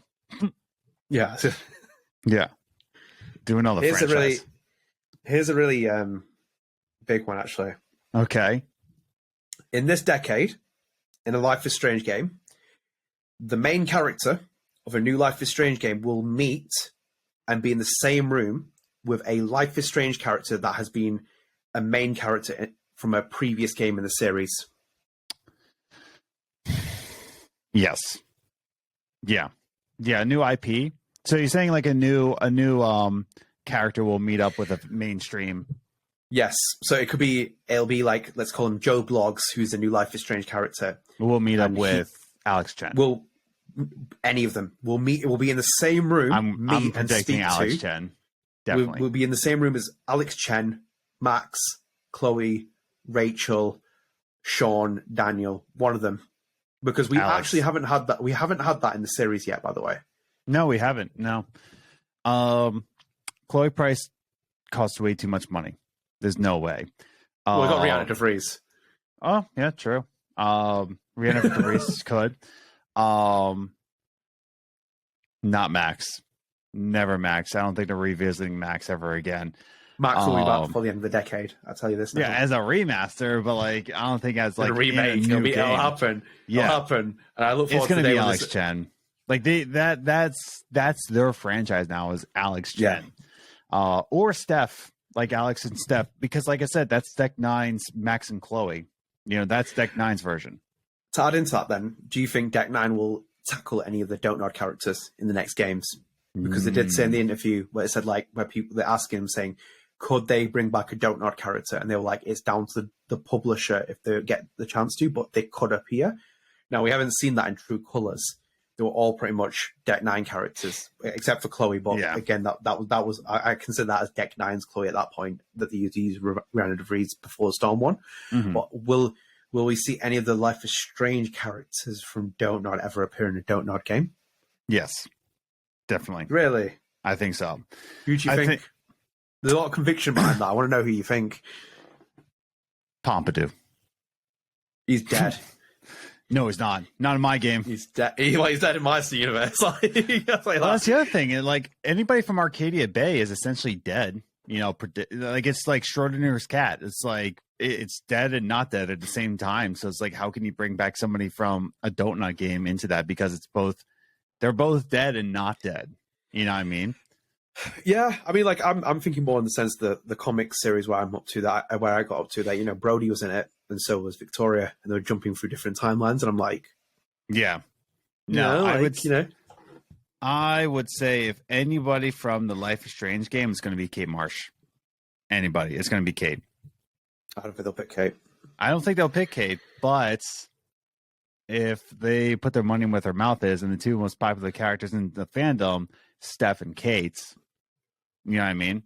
In terms of like fandom, like everybody wants Max and Chloe, but in terms of a niche fandom, it's Steph and Kate for sure. I want to see my boy back, Dave Madsen again. Dave Madsen. Round three, Dave Madsen. Come on, Dave. Boy. It could be Dave Madsen. He's fucking everywhere, man. But no, they can't put Dave because then they have to recognize Life is Strange 2 and they have to give Ponytail Dave.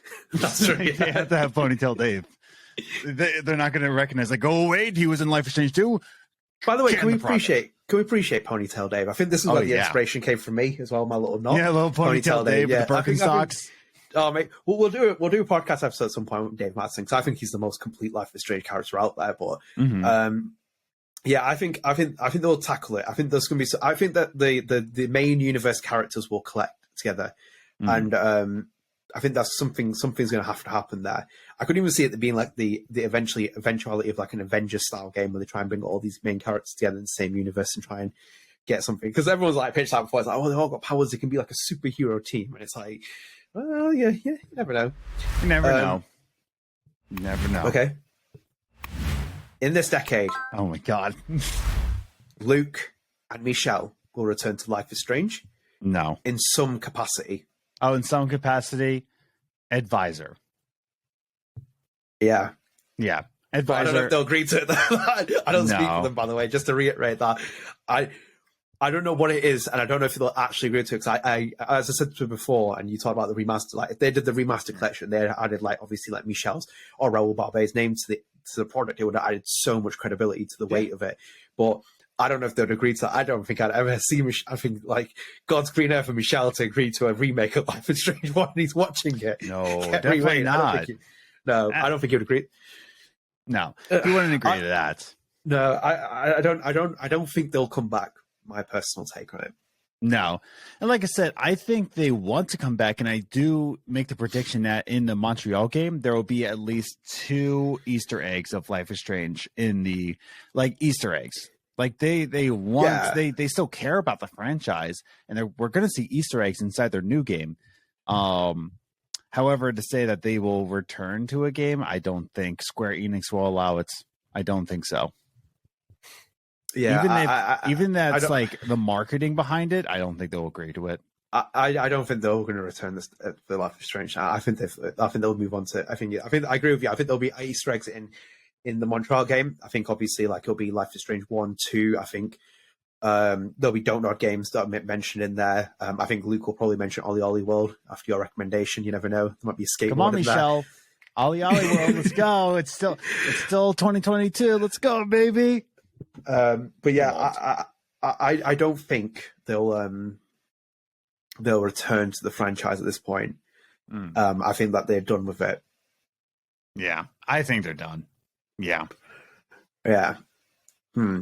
Right. So, do you see any further adaptations outside of the video game for Life is Strange? Whether it's another book or a comic series or anything else that ventures out of it, or do you think that Life is Strange is going to go down a very narrow path in the next couple of years where it's basically becomes really streamlined? It just becomes game releases, fandom starts to dwindle and then eventually sells off? Or do you think there's still potential to kind of expand and do those like stuff like Steph's story and the Life is Strange comic series? If they want to save the franchise, they will really put money behind this TV show. I think that's the only way it can survive. Yeah. It needs an injection, doesn't it? It needs an injection of popularity. Because the comic series, I don't think is what's going to save it. I think the TV show is what's going to help this franchise, and they better put money behind it. And if anything, that TV show will take off, and they can put money behind that. I think that's the only way that this can happen. You know what I mean? Yeah, I would agree with that. I think it's eventually going to have to. It's going to have to get like a big injection of popularity, because otherwise it's just the fan base is going to keep dwindling. And then when you lose all forms of identity, and whether this Don't Know Montreal game becomes another big hit from it, Life is Strange could be literally left in the dust for a lot of people. Yeah. It's a big question to be asked with that. Do you think Life is Strange True Colors will be ported onto the next console? Yes, for sure. See, maybe in my 2029 timeline I have for keeping the series going, but I think it might not even get ported on that. I don't know. Maybe not. I don't think it's got the same love and appeal that Life is Strange 1 has, or Before the Storm. I think them two stand out compared to 2 and True Colors as ones that people actually commit to. And I think in itself it showed as well with 1 and TC getting 1 and BTS getting combined together to sell as a package. I think, I'm a 50-50 on that, actually, really. I think it could realistically happen because of it's basically we're in the industry of remastered central port mania, but I think that's a 50-50 coin toss for me. Yeah. No, I think I don't think they will be. I think there's a possibility, but in terms of 50-50, I'm leaning 60-40, 60% no. I don't think they will. 40% is a possibility, but I think leaning towards no. They probably won't. Yeah. Controversial now in certain senses. Before the end of the decade, there will be a trans character in Life is Strange who is leading the franchise. Oh. Now, so far we've had Izzy from TDC, as mentioned, as a trans character. Yeah. And in the comics, is it Tristan? There's someone in the comics who's trans as well. I need to go back and read the comics. Fucking mine is like going blank. But there's someone else in there. I think me and Emma have talked about a character being trans, or Emma said the character does refer to someone who is trans. But this is a kind of one I want to poke with you in terms of, do you think there could be a trans lead character in Life is Strange? Obviously, I'm a straight man. You're a straight man. You know, we're not trans, but I'm questioning it in the sense of the way the series goes at certain points, and I'm waiting for, obviously, like as I said before, with Wavelengths, they were very, the messages they were sending in that with Deck 9 for LGBT, they were pretty prolific with that. But then also the game does get sold in China, gets sold in different markets. Only one real trans lead protagonist we've had in this last 20 years that have been really prolific, which was Augustine Black as Tyler in Tell Me Why. So it's like, does Life is Strange become one of the other games that takes a trans main character, in your opinion? No. Does Tencent own a part of Square Enix, or is it just Don't Nod? What's that, sorry? Does Tencent own a piece of Square Enix? Don't Nod. It's Don't Nod. I believe it's 22% stake, which was astonishing when I checked that. I was like, Jesus, wow. I didn't think it was that big of a stake, but it owns, about 22% stake in Don't Nod.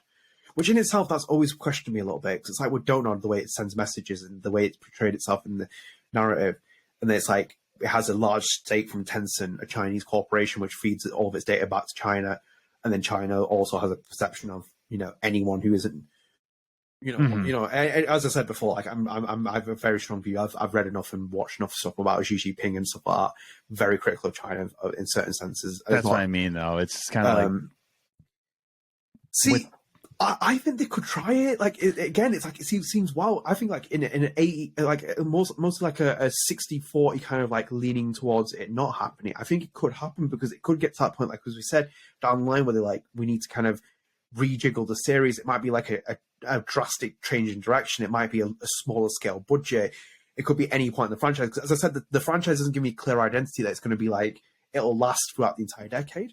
So they might just be like, you know what, let's give it a shot. Like we can tell a powerful story about a trans character. We can make it really topical. But then the other thing that pulls me back from thinking they even have Square Enix, they have the balls to do it, is the fact that they shut down Life is Strange 2. Yeah.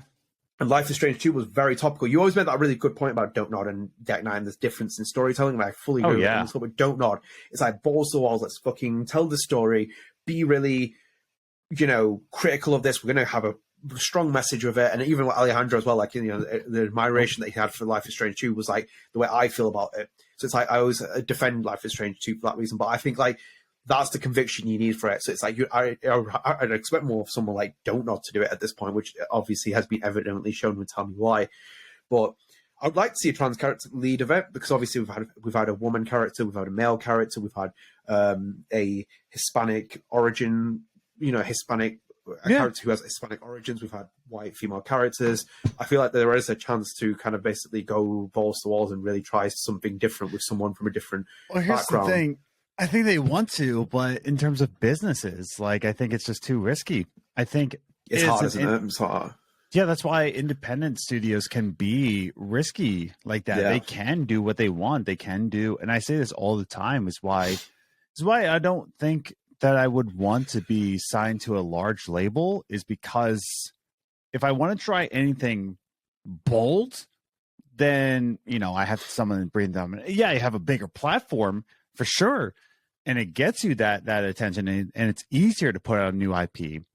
However, it becomes harder to put out a new IP, because then anything that you have for that new IP or that new character, you have a lot of people, a lot of hands in the cookie jar, and a lot of different countries to appease. So unfortunately, I don't think on a major scale, like, because Tell Me Why was, they had Microsoft's money to fund them. They had a low risk form because they had Microsoft money to keep funding that project. But in terms of just Square Enix, I don't think Square Enix is that bold. I don't think I'd be shocked with that. As you said it as well, it's the business sense of this, and businesses have to pander to it. And especially, as I said before, I could say it time and time again, Square Enix has to sell to a worldwide market. It can't just sell to Japan. So it's like, it needs to have maximize sales off of these characters. And it's like, there's a world that hates a lot of people who are trans, unfortunately. And I've said this before, you know, we had a World Cup in Qatar. They don't like people who are trans. And the same part of like different demographics. And it's not even just them as well. It's people in this world. Like, you know, if you live in the UK, you live in the US, people who are trans are targeted by a lot of people. So unfortunate reality is that probably is not going to happen with Life is Strange. I don't know if I have any other hypotheticals. I was thinking of quite a lot when I was walking around, like when I was going for my run before.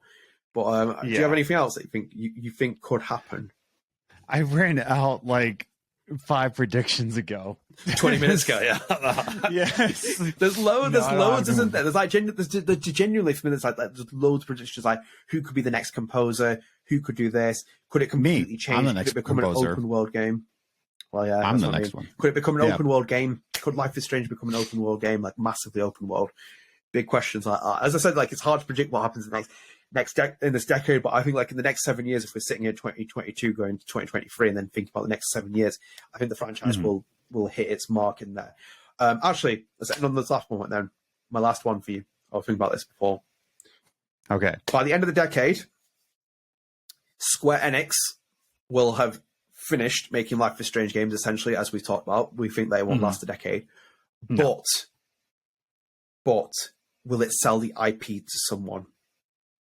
I don't think anybody wants to buy the IP. Switch hands? I don't think anybody wants to buy it after the end of the decade. Like, it will be surprising. What's that? You don't think Donut would want to buy it? No, I don't think they do. I don't. No. Don't nod? Maybe just for the sentiment, but I don't think they'll do anything with it. If it's definitely a dead franchise and Don't Nod is looking to other horizons, I think Don't Nod is kind of done with it. I think that's why they let Michelle and Luke do their own thing. I think that's why they're just letting Deck 9 do whatever they want with it. And I think that's why in interviews they're just saying like, yeah, we would love to go back to a Life is Strange game. We would love to, but you know, it's in Square Enix, Deck 9. Oh, what are we going to do? I don't think they're going to return to it. I don't think so. I don't think they have. If it really is going to be a dead franchise by 2026, like I predicted, I don't think they want to put their money behind that, especially if by 2026 they have the new Luke and Michelle IP to be looking at. You know what I mean? It's just kind of like, we'll see. But maybe they want to collect the IP, don't know, buy it back at a very cheap price and then make Life is Strange games. And they have people like Luke and Michelle already at the company to add credibility to it. Or maybe the Embracer Group looks at another IP to gobble up. Maybe PlayStation looks at the IP to gobble up. Maybe a lot of places. Maybe it's definitely a maybe.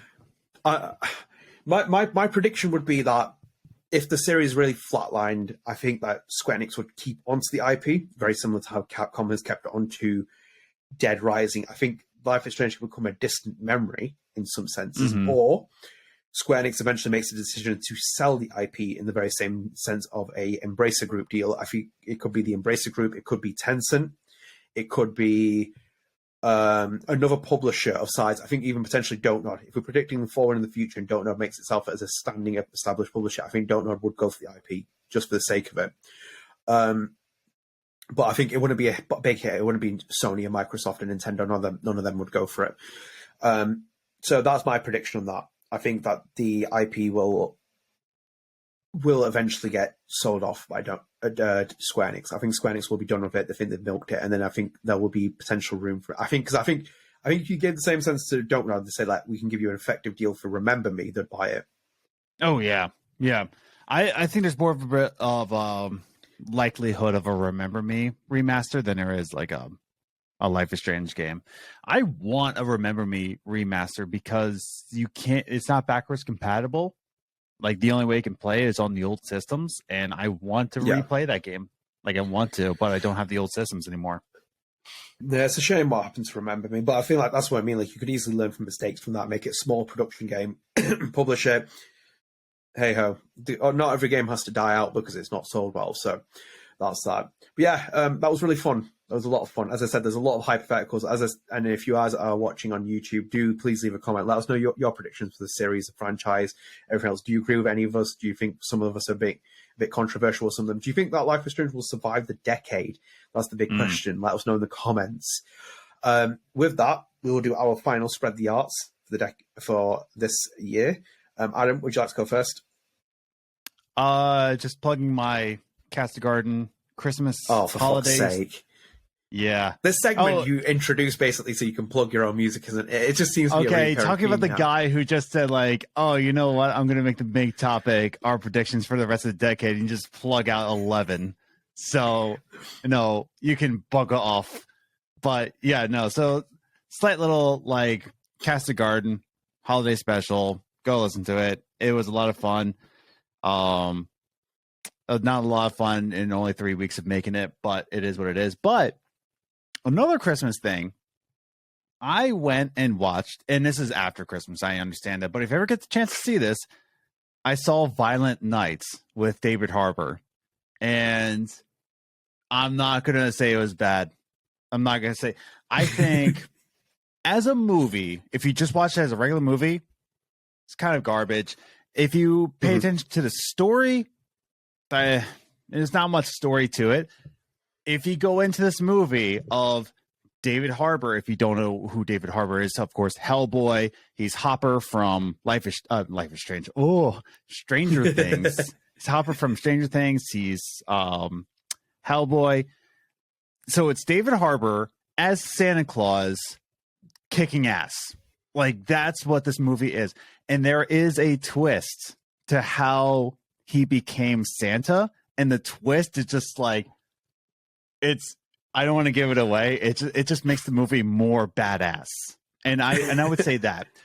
Go into Violent Night as a good time, not as a good movie. Let's put it that way. So, Violent Night, okay. I think, it is a good one. Okay, yeah, fair enough. I'll give you that. Yeah. And yeah, as obviously Adam is making music, please do go and check it out. He deserves it. Right. So, I'm going to recommend a film that I watched. I'm pretty sure I didn't recommend the last one. Did I recommend the last one? I can't remember what I said in the last one. No, I don't think I did. So I watched a film on Amazon Prime called Searching. Now, I want to see that. Oh. Well, actually, Adam, whilst you are here, just to give you a bit of advice, it is leaving Amazon Prime in the next 33 hours.